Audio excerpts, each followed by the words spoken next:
kids, are you ready to listen to story number 5 from our Bible Stories in 5 Minutes? Okay, here we go. This week's story is called The Boy and the Giant.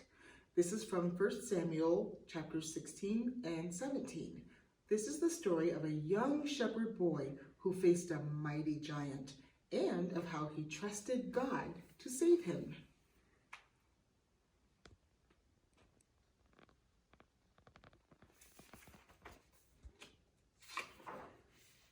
The Israelites wanted a king, so God gave them Saul. Saul was a good king at first, but then he began to disobey God. So God decided to choose a new king. "Go to Bethlehem," God told his prophet Samuel, "and find a man named Jesse. I've chosen one of his sons to be Israel's new king. I'll show you which one." So Samuel traveled to Bethlehem. After seeing Jesse's oldest son, Samuel thought, surely he must be the new king. But God said, "No, it isn't him. You can only see what's on the outside of a man, but I can see inside his heart." So Jesse brought his next son to Samuel, and his next, and his next. 7 sons paraded before Samuel, but each time God said, "Nope."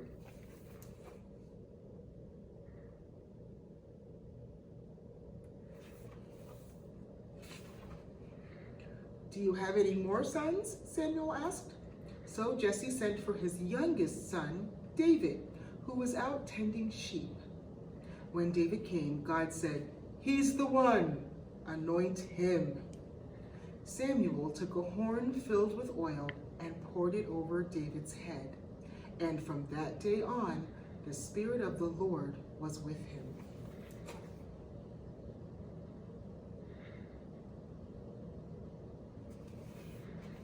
But the Spirit of the Lord left Saul, and an evil spirit came to trouble him. "Music will help you feel better," Saul's servants said. "Let us find someone to play the harp for you."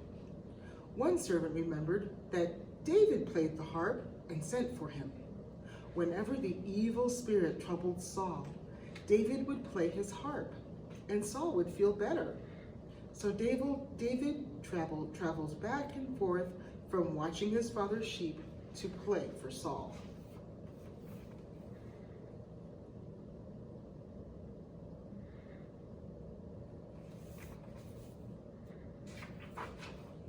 Now Israel was at war with the Philistines. The Philistine army gathered on one hill while Saul and the Israelites faced them on another hill.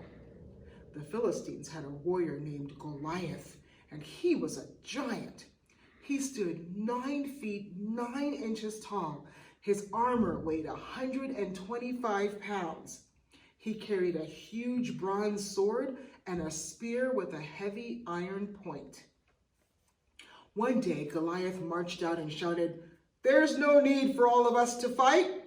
Choose one man to fight me. If he wins, we'll be your servants. But if I win, then you'll be our servants." Saul and the Israelites were terrified. No one wanted to fight Goliath.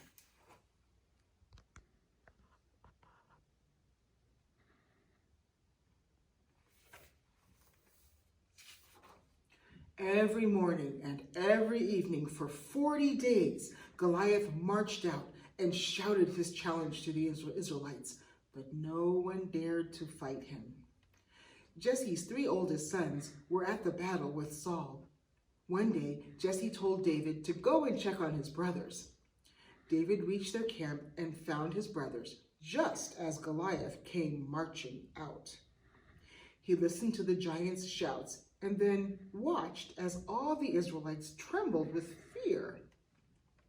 "Who is this Philistine to challenge the armies of the living God?" David demanded.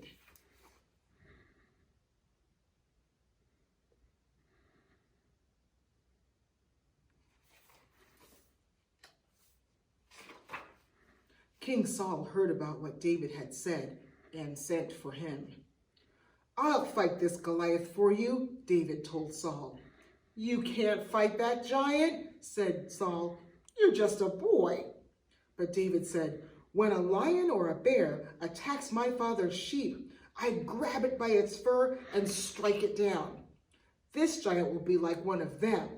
God saved me from the lion and the bear, and he'll save me from Goliath.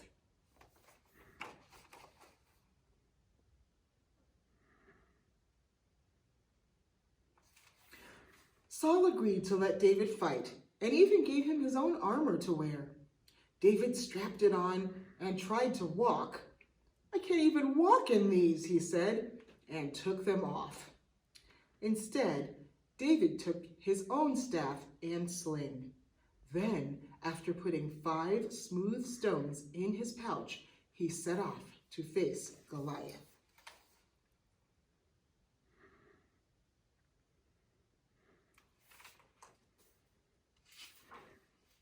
When Goliath saw David coming, he shouted, "Am I a dog that you come to fight me with sticks?" But David said, "You come to fight me with a spear and a sword, but I come in the name of God, and he will hand you over to me."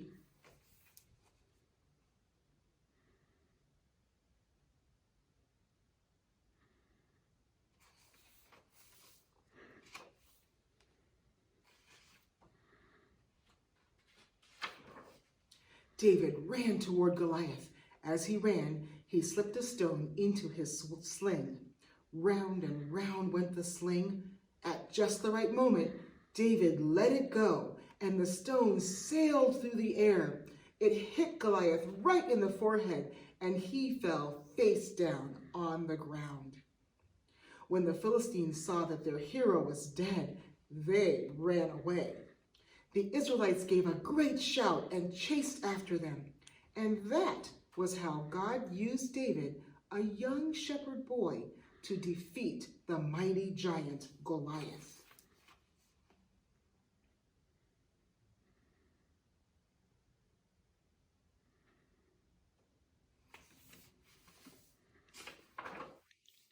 In David, we see a picture of courageous faith in God's power.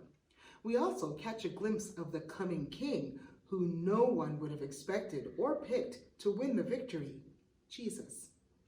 Because he died and rose again, he is mighty to save. In John chapter 16, verse 33, it says, "You will have suffering in this world. Be courageous. I have conquered the world." So that's the end of our story for today. Be sure and come back next week so we can hear story number 6. Bye-bye.